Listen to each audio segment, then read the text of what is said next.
नमस्कार दोस्तों, स्वागत है आपका द पॉलिटिकल टेस्ट में और मैं हूं अजय सिन्हा। दोस्तों, इस वक्त राजनीति में एक सबसे बड़ा यक्ष प्रश्न बना हुआ है। सबसे बड़ा सवाल बना हुआ है कि क्या बहुजन समाज पार्टी वापसी करेगी, क्या बीएसपी वापस सत्ता में आएगी, क्योंकि 2007 से 12 तक पूर्ण बहुमत की सरकार रही। और देखिए, बीएसपी जब पूर्ण बहुमत की सरकार बनाती है उसके बाद से लगातार फिर पूर्ण बहुमत की ही सरकारें बन रही। 2007 में 206 सीटें लेकर बीएसपी सुप्रीमो मायावती पूर्ण बहुमत के साथ मुख्यमंत्री बनी उत्तर प्रदेश की। उसके बाद 2012 में अखिलेश मुख्यमंत्री बने पूर्ण बहुमत से। 2017 में योगी आदित्यनाथ मुख्यमंत्री बने पूर्ण बहुमत से। 2022 में योगी आदित्यनाथ फिर मुख्यमंत्री बने पूर्ण बहुमत से। यानी बीएसपी सुप्रीमो ने एक सिलसिला शुरू किया उत्तर प्रदेश में पूर्ण बहुमत की सरकार बनाने का। लेकिन उसके बाद जब 2012 के बाद देखें तो लगातार बीएसपी के वोट बैंक में, बीएसपी की सीटों में गिरावट दर्ज की जा रही है। यानी साल दर साल बीएसपी कमजोर होती हुई नजर आई। 2022 में बीएसपी जैसी भारी भरकम बड़ी पार्टी का एक विधायक चुना गया बलिया के रसड़ा से, उमाशंकर, एक विधायक। यानी बीएसपी जिसका अपना इतना बड़ा वोट बैंक है, यानी भारत में अगर वोट बैंक की बात की जाए तो बीएसपी एक लौती ऐसी पार्टी नजर आती है जिसके पास अपने समाज का इतना बड़ा वोट बैंक है जो बीएसपी के साथ चट्टान की तरह खड़ा रहता है। लेकिन ऐसा क्या हो गया कि बीएसपी विधानसभा में एक सीट पर आ गई। लोकसभा चुनाव 2024 के जो हुए उसमें 0 सीटें हैं, एक राज्यसभा के सांसद हैं। तो इस हालात में सवाल ये खड़े हो रहे हैं और पिछले कई दिनों से इस पे डिबेट्स भी हो रही हैं और लगातार ये सवाल हो रहे हैं कि भाई बीएसपी का क्या होगा, क्या बीएसपी खत्म हो रही है या बीएसपी वापस सत्ता में आएगी, उसी तरह से मजबूत दिखाई देगी जब 2010 से पहले वो मजबूत हुआ करती थी। अब सबसे बड़े सवाल जो हैं उनके जवाब बीएसपी के समर्थक तलाश रहे हैं। आज मैं इसी पे बात करूंगा दोस्तों, और बहुत क्लियर बात करूंगा। हो सकता हो कुछ बातें बीएसपी के समर्थकों को अच्छी भी ना लगे, लेकिन दोस्तों जो सच होता है वो थोड़ा सा कड़वा जरूर होता है, लेकिन सच होता है। इसलिए वीडियो को खूब शेयर करिएगा जिससे ये बातें बीएसपी के हर समर्थक तक, बीएसपी को चाहने वालों तक, दलित समाज तक, बहुजन समाज तक और बीएसपी के आला कमान तक भी पहुंच जाए। दोस्तों, आज की जो राजनीति है वो युवा राजनीति है। युवाओं का देश है। युवाओं की अगर जनसंख्या की बात करें तो सबसे ज्यादा भारत में युवाओं की जनसंख्या, इसीलिए भारत को अब युवा देश कहा जाने लगा है। तो युवा राजनीति का ही सिलसिला चल रहा है। देखिए, कांग्रेस में राहुल गांधी ने कमान अपने हाथ में पूरी तरह ले ली। समाजवादी पार्टी में अखिलेश यादव आगे आ रहे हैं। उत्तर प्रदेश में देखिए, आजाद समाज पार्टी के चंद्रशेखर आजाद भी जो है बिल्कुल युवा है और नगीना से भी सांसद बने हैं। आरजेडी में तेजस्वी यादव आगे आ गए हैं। साउथ में भी इसी तरह, अगर दक्षिण भारत में की बात करें तो इसी तरह कई युवा चेहरे जो है वो राजनीति में आ गए। यानी हर तरफ, अगर उत्तर से लेकर दक्षिण तक और पूरब से लेकर पश्चिम तक बात की जाए तो युवाओं की राजनीति का बोलबाला है और अपने अपने राजनीतिक दलों में युवा आगे आ रहे हैं। वहीं बीएसपी की बात कर लें तो बीएसपी सुप्रीमो मायावती ने आकाश आनंद को आगे किया। आकाश आनंद संभवतः सबसे युवा चेहरे हैं, बेहद पढ़े लिखे, स्कूलिंग से लेकर उनका जो हायर एजुकेशन है वो भी बहुत अच्छी हुई है, बाहर से पढ़ के आए हैं और मामलों को, मुद्दों को, अपने समाज के दर्द को अच्छी तरह से समझते हैं। अब उम्मीद यह की जाती है कि बीएसपी की वापसी अगर कोई करा सकता है तो वो आकाश आनंद है। देखिए, बीएसपी सुप्रीमो मायावती बहुत बड़ा चेहरा है, बहुत बड़ा चेहरा है, लेकिन अब जब युवाओं की राजनीतिक बारी है, यानी जब वोट डालने जाते हैं युवा, तो उनको वही युवा चेहरे नजर आते हैं। अगर हम युवाओं की बात कर ले, देखिए जो पुराने बीएसपी के समर्थक रहे, जो वोट डालते थे बीएसपी को, जो आज भी वोट डालते हैं, उन्होंने बीएसपी सुप्रीमो मायावती का संघर्ष देखा है। लेकिन जो युवा पीढ़ी तैयार हो रही है, जो दलित, शोषित, वंचित समाज में, जो बहुजन समाज में, जो अभी 18 साल के हुए हैं, 18, 19, 20, 21, 22 साल के हैं, क्या उन्होंने बीएसपी सुप्रीमो मायावती का वो संघर्षों का दौर देखा है? 2012 में सत्ता से बीएसपी बाहर हो गई थी और अगर हम 18-20 साल के वोटर की बात कर लें तो शायद उसकी स्मृतियां, शायद उसकी याद इतनी मजबूत ना हो कि उसको ये याद हो कि बीएसपी सुप्रीमो मायावती ने क्या शासन उस समय चलाया था, क्या कानून व्यवस्था उनके समय में थी। तो वो जो युवा वोटर्स हैं वो आकाश आनंद को देख रहे हैं। अब सबसे बड़ी बात यह है कि आकाश आनंद से उम्मीदें हैं लोगों को, बीएसपी समर्थकों को, बहुजन समाज को। लेकिन जब वोट डालने की बारी आती है तब आदमी गुणागणित करता है। यानी जब युवा वोट डालने जाता है तो सोचता है कि भाई हमारे समाज में कौन आगे बोल रहा है। यानी अगर किसी को दिक्कत है, मानिए जब आप छोटे थे या मैं छोटा था और मुझे कोई डांट देता था या मार देता था तो मैं सोचता था मैं अपने बड़े भाई को बुलाऊंगा, मेरा भाई मेरे साथ है। अब वहां पर बड़ा भाई आ जाए तो कैसी हिम्मत आ जाती थी।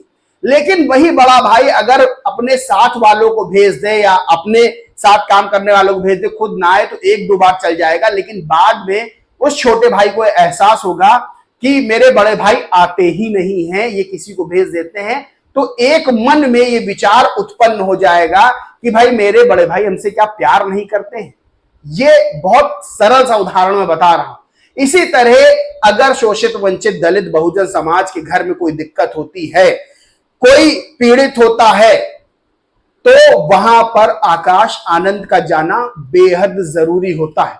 आप एक दो बार अपने पदाधिकारियों को भेज सकते हैं, लेकिन बीएसपी की वापसी कोई पदाधिकारी नहीं करवा सकता है। बीएसपी की वापसी अगर कोई करवा सकता है तो बीएसपी सुप्रीमो मायावती और आकाश आनंद, इन दो चेहरों के अलावा बीएसपी में कोई भी चेहरा बीएसपी की वापसी मेहनत कर सकता है, काम कर सकता है। लेकिन जो चेहरा, जैसे कांग्रेस में राहुल गांधी एक चेहरा है, सब काम कर रहे हैं, सारे पदाधिकारी काम कर रहे हैं, कार्यकर्ता काम कर रहे हैं, सपा में भी सारे सभा पदाधिकारी कार्यकर्ता काम कर रहे हैं, बीजेपी में भी सारे पदाधिकारी और कार्यकर्ता काम कर रहे हैं। लेकिन अगर चेहरों की बात की जाए तो कांग्रेस में राहुल गांधी, सोनिया गांधी, समाजवादी पार्टी में अखिलेश यादव, बीजेपी में प्रधानमंत्री नरेंद्र मोदी, मुख्यमंत्री योगी आदित्यनाथ, वैसे ही बीएसपी में बीएसपी सुप्रीमो मायावती और आकाश आनंद, ये दो चेहरे हैं। तो आकाश आनंद को लोगों से जाके, पीड़ितों से जाके, अपने समाज से जाके मिलना पड़ेगा। दोस्तों, बीएसपी सुप्रीमो मायावती ने उत्तर प्रदेश की 10 विधानसभा सीटों पर जो उपचुनाव होने, उसकी जिम्मेदारी भी आकाश आनंद को सौंपी है। लेकिन सवाल यही खड़ा होता है कि क्या आकाश आनंद उत्तर प्रदेश में सक्रिय उस तरह से हैं? यानी आप नीति बना रहे हैं, आप नियम बना रहे हैं, सब बना रहे हैं, लेकिन लोगों को, जो आम वोटर्स हैं, उनको तो नहीं पता ना कि आप क्या कर रहे हैं। उनको तो तभी पता चलता है जब आप दिखते हैं। सबसे बड़ी दिक्कत यह भी है कि बीएसपी की मीडिया से दूरी, जब मीडिया से दूरी होती तो मीडिया में खबरें ही नहीं दिख पाती हैं। ये भी एक दूरी जो है, जो कमी है, वो दूर करनी पड़ेगी। आकाश आनंद हरियाणा में जरूर सक्रिय है, लेकिन उत्तर प्रदेश बेस है। उत्तर प्रदेश बीएसपी का बेस है। उत्तर प्रदेश में बीएसपी को मजबूत होना बेहद जरूरी है। और उत्तर प्रदेश सबसे बड़ा राज्य है, 80 लोकसभा सीटें, यानी 80 लोकसभा सीटें जिसके हाथ में आ जाए, सोचिए उसकी केंद्र में क्या भूमिका होगी। तो उत्तर प्रदेश में सबसे ज्यादा फोकस आकाश आनंद को करना होगा। दूसरी चीज ये ना भूलें कि चंद्रशेखर आजाद का बहुत तेजी से उभार हो रहा है। आंधी की तरह चंद्रशेखर आजाद आगे बढ़ रहे हैं। यानी उत्तर प्रदेश में हर जगह वो पहुंच जाते हैं, कहीं भी कोई पीड़ित होता तुरंत जाके मिलते हैं। उनकी राजनीति का तरीका कुछ भी हो, लेकिन लोगों को यही तरीका भा रहा है, लोगों को यही तरीका छू रहा है। इसीलिए चंद्रशेखर आजाद नगीना में एक तरफा जीत दर्ज करते हैं। हरियाणा में भी उन्होंने जाके गठबंधन कर लिया। बीएसपी को नुकसान होगा चंद्रशेखर आजाद के हरियाणा में चुनाव लड़ने से। लेकिन चंद्रशेखर आजाद को यह तो नहीं कहा जा सकता है कि आप राजनीति ना करें, क्योंकि आप बीएसपी सुप्रीमो मायावती को अपना महापुरुष मानते हैं। ये तो आप, लोकतंत्र में तो सबको चुनाव लड़ने का अधिकार है। तो चंद्रशेखर आजाद भी चुनाव लड़ने हरियाणा पहुंच गए। बीएसपी को उससे नुकसान होगा। आकाश आनंद में वो मादा है, वो कुवत है, वो ताकत है कि वो चंद्रशेखर आजाद को भी रोक सकते हैं। और सबसे बड़ी बात यह है कि अन्य राजनीतिक दलों को भी कमजोर करके, अन्य राजनीतिक दलों को भी रोककर अपने बीएसपी को मजबूत कर सकते हैं। लेकिन सबसे बड़ा सवाल यही खड़ा होता है कि जब तक जमीन पे नहीं उतरेंगे, जब तक अपने राजनीति करने का तरीका नहीं बदलेंगे, जब तक वो एग्रेसिव राजनीति जो लोकसभा चुनाव के दौरान देखी गई थी, भले ही उनका बयान 19-20 रहा हो, एफआईआर हुई हो, लेकिन जो उनका तरीका है, सो जिस तरह से वो हैं उसी तरह से उनको राजनीति करनी पड़ेगी। और ये बात बीएसपी में भी लोगों को समझनी पड़ेगी कि किसी पर जो है उसका तरीका बदल के उससे राजनीति नहीं करवाई जा सकती है। आकाश आनंद में बेहद जो है क्षमता है राजनीति करने की। अच्छा, सबसे बड़ा सवाल, मैंने आकाश आनंद के कई भाषण देखे अभी के, जब वो लोकसभा में भाषण दे रहे थे तो तारीफ क्यों हो रही थी, हर जगह तारीफ हो रही थी, क्योंकि आकाश आनंद का वो रूप निखर कर सामने आया था और बहुजन समाज में एक उत्साह भर गया था। लेकिन अभी जब वो भाषण दे रहे हैं तो बिल्कुल देख देख के भाषण दे रहे हैं। सबसे बड़ी बात क्या है कि जो उनके भाषण लिखता है वो पता नहीं कौन सी कठिन हिंदी लिखता है, यानी जो शब्द बिल्कुल सरल हो, जैसे जरूरी अगर लिखना है तो वहां पे आवश्यक लिखा जाएगा। इसी तरह के कई और शब्द हैं जो कठिन है, यानी जब इंसान बोलता है तो सरल शब्दों का, जैसे मैं अगर बोल रहा हूं तो मैं उन शब्दों का प्रयोग करता हूं जिससे मेरे दर्शकों को चीजें आसानी से समझ आए। अभी मैं क्लिष्ट यानी कठिन हिंदी बोलने लगूंगा तो लोगों को यह लगेगा कि भाई ये क्या समझाना चाह रहे हैं, कोई ये हिंदी के क्लास तो चल नहीं रही है। सबसे बड़ी बात होती है कि वक्ता अपनी बात अपने समर्थकों, अपने दर्शकों, अपने लोगों तक उस भाषा में पहुंचाए, आसान भाषा में, जिससे लोगों को आसानी से समझ में आए। और आकाश आनंद के जो इस समय भाषण लिखे जा रहे हैं, जो आकाश आनंद भाषण दे रहे हैं, वो बहुत कठिन हिंदी, यानी उसमें शब्द जो प्रयोग किए गए उन शब्दों में, क्योंकि आकाश आनंद का इंग्लिश पे बहुत कमांड है, क्योंकि आकाश आनंद की शुरू से ही इंग्लिश मीडियम की शिक्षा दीक्षा हुई है, वो विदेश में पढ़े हैं, तो हिंदी के कठिन शब्द स्वतः जो इंग्लिश मीडियम के बच्चे होते हैं, जो पढ़े होते हैं, उनको दिक्कत होती है। राहुल गांधी से लेकर जितने बड़े नेता आप देखेंगे हिंदी में फंबल खाते हैं, यानी फंबल आता है, और इंग्लिश वो फ्लुएंट बोलते हैं। आकाश आनंद के जो भाषण जो भी लिख रहा है, जो भाषण वो बोल रहे हैं, वो बहुत उसमें शब्दों का जो यूज कर रहे हैं वो बहुत कठिन शब्द है, जिससे जवान जो है फंसती है। अब सबसे बड़ी बात यह है कि ये छोटी छोटी चीजें हैं। वहीं आईटी सेल, अभी भी बीएसपी की आईटी सेल कमजोर है। बीएसपी के समर्थक जान लड़ाए रहते हैं सोशल मीडिया पर, मैंने देखा है। वहीं कांग्रेस से लेकर बीजेपी सबकी अपनी आईटी सेल है, कुछ भी ट्रेंड करवाना होता है तुरंत ट्रेंड करवा देते हैं। लेकिन बीएसपी का क्या ट्रेंड होता है, जब बीएसपी सुप्रीमो कोई बहुत बड़ा फैसला लेती, बहुत बड़ी बैठक लेती, तब जाके ट्रेंड होता है, वो भी बहुत जल्दी वो ट्रेंड खत्म हो जाता है।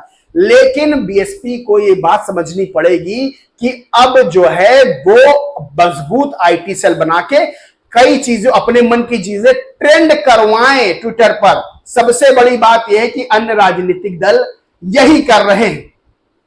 वही सबसे बड़ी बात एक और है कि मीडिया में अपनी उपस्थिति दर्ज करवानी पड़ेगी। आकाश आनंद को मीडिया में छाना पड़ेगा। मीडिया से दूरी बेहद हानिकारक है, क्योंकि मीडिया ही चीजें दिखाता है। आप मीडिया को चाहे पक्षपाती कहे, चाहे गोदी मीडिया कहे, चाहे कोई मीडिया कहे, लेकिन मीडिया ही चीजें दिखाता है। इस बात को निगलेक्ट नहीं किया जा सकता है। प्रवक्ता भी बीएसपी को अपने भेजने पड़ेंगे डिबेट्स में, तभी बीएसपी की चीजें निकलकर लोगों तक सामने आएंगी। और किसी को इस समय कमजोर समझना, किसी अन्य राजनीतिक दल को या किसी पर्टिकुलर किसी नेता को, यह गलती होगी कि इस समय की राजनीति में कोई कमजोर नहीं है। जो कहते हैं ना, जो दिखता है वही टिकता है, इसलिए दिखना बेहद जरूरी है। और बीएसपी की वापसी अब आकाश आनंद के हाथों में है। बीएसपी की वापसी आकाश आनंद करा सकते हैं। आकाश आनंद में वो क्षमता है, लेकिन कई चीजें हैं जिसमें सुधार करना पड़ेगा। लोगों से घर घर जाकर मिलना पड़ेगा आकाश आनंद को। पदाधिकारी मिल रहे हैं, ठीक है, देखिए कई आपने खबरें देखी होंगी कि कोई पीड़ित था, वहां पर जाके बीएसपी के पदाधिकारी, बड़े पदाधिकारियों ने जाके मुलाकात की। क्या उसकी कोई खबर बनी? कहीं वो खबर दिखी? नहीं दिखी। वही उसी पीड़ित से बाद में जाके, यानी बीएसपी पदाधिकारी मिल लेते हैं, लेकिन बाद में जाके अगर चंद्रशेखर जाके मिल लेते हैं तो मीडिया में सुर्खियां बन जाती है। क्यों? क्योंकि मीडिया भी प्रमुख चेहरों की खबरें दिखाना चाहती है, वो दिखाती भी है। अब वही पदाधिकारी के साथ मानिए आकाश आनंद पहुंच गया। इमेजिन करिए कि आकाश आनंद किसी पीड़ित परिवार, मानिए कोई पीड़ित परिवार कहीं है, मिल्कीपुर सीट पर है अयोध्या की, और उस पीड़ित परिवार से जाकर आकाश आनंद ने मुलाकात कर ली। अब सोचिए मीडिया में क्या सुर्खियां नहीं बनेगी। अब देखिए बीएसपी सुप्रीमो मायावती तो अब इतनी बड़ी नेता, उनका इतना बड़ा कद है कि हर जगह वो नहीं जा सकती है, ये बात सच है। लेकिन आकाश आनंद को हर जगह जाना होगा, क्योंकि आकाश आनंद के संघर्षों के अभी दिन राजनीति में हैं। आकाश आनंद जाए, सोचिए बीएसपी सुप्रीमो मायावती कहीं जाके पीड़ित परिवार से मिलने, ब्रेकिंग न्यूज होगी, ये breaking news, national wide breaking news, यानी और नेताओं खबर दब जाएगी। आकाश आनंद जाके मिलते हैं, ब्रेकिंग न्यूज होगी, मीडियम बनेगी। इसलिए मीडिया में अपने आप को दिखाना भी बेहद जरूरी है। ये कुछ पॉइंट्स हैं जो बीएसपी को जो है मजबूती दिला सकते हैं, बीएसपी को सत्ता में वापसी करवा सकते हैं। और आकाश आनंद में वो क्षमता, मैं बार बार कह रहा हूं, तो आकाश आनंद को जो है लोगों से अब जाके मिलना पड़ेगा। यानी जनसभाओं, कार्यकर्ता सम्मेलन से काम नहीं चलने वाला है, पर्टिकुलर लोगों के पास जाके मिलना पड़ेगा कि लोग छाती ठोक कर ये कह सकें कि अगर हमको कोई दिक्कत होगी, अगर हमको कोई परेशानी होगी, तो आकाश आनंद भाई आएंगे हमारे लिए, तुरंत हमारे साथ खड़े होंगे, तब बदलाव आएगा और बीएसपी वापस सत्ता में लौटेगी। बाकी दोस्तों, इस पूरे मामले पर आप क्या सोचते हैं, क्या मानते हैं, कमेंट करके जरूर बताएं। वीडियो अच्छा लगा हो तो लाइक करें, खूब शेयर करें। और दोस्तों, जो बातें मैंने कही हैं वो बिना लाग लपेट के बिल्कुल सच है। सच कड़वा हो सकता है, लेकिन व्यूज पाने के लिए मैं गलत किसी को सलाह दूं, ये भी ठीक नहीं है। बाकी दोस्तों, वीडियो लाइक करके खूब शेयर करें और चैनल को सब्सक्राइब नहीं किया तो सब्सक्राइब करके बेल आइकन जरूर दबा लें। जय हिंद, जय भारत।